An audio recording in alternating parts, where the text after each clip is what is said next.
आज आपण बनवणार आहोत डाळीच्या पाण्याची आमटी। बघा, हे आपण डाळीचं पाणी काढून घेतलेलं आहे। जे आपण पुरणासाठी डाळ शिजवतो ना, त्याच्यावरचं पाणी निघते ते पाणी आहे हे। कांदा छान भाजून घ्यायचा परतून।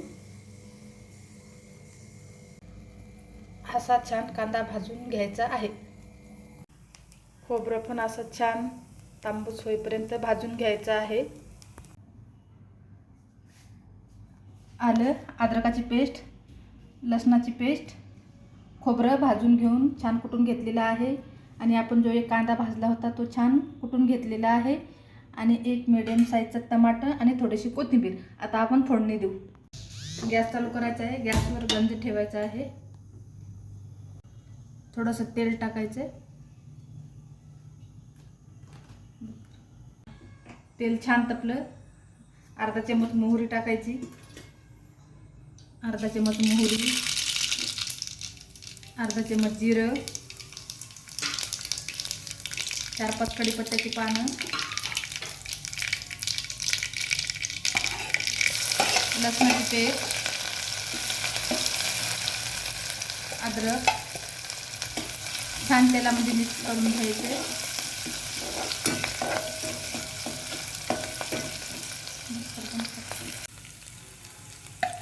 कांदा भाजलेला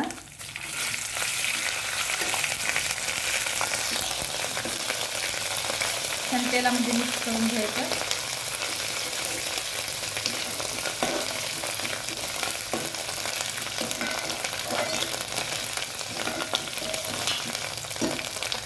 छान भाजले की 2 चमच मिरची पावडर, अर्धा चमच मसाला आणि थोडीशी हळद छान मिक्स करून घ्यायचं।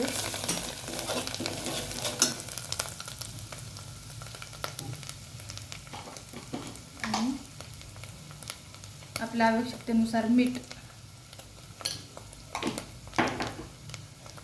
आणि चिरून घेतलेला कांदा आणि थोडीशी कोथिंबीर।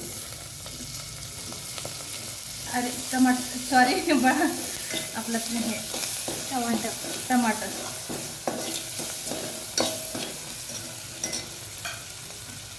आणि जे आपण खोबरं कुटून घेतलं होतं भाजून ते खोबरं।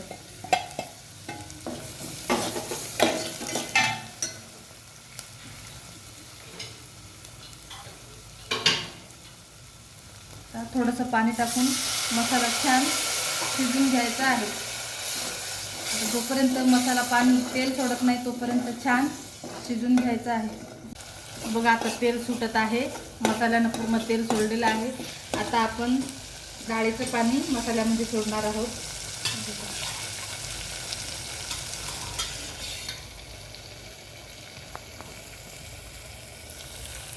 हे पाणी आपण मसाल्यामध्ये टाकून देणार आहोत।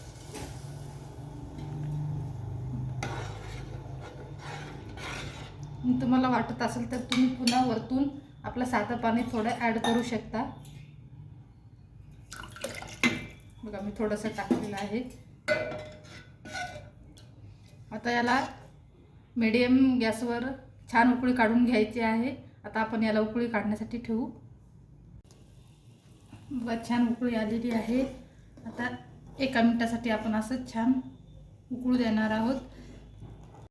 बघा, आता आपली आमटी छान शिजून झालेली आहे। बघा, आता याच्यात मी थोडीशी कोथिंबीर टाकणार आहे।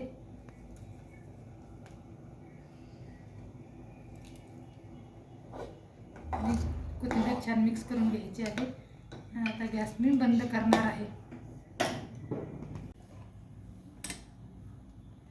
छान थोडीशी कोथिंबीर टाकते मी।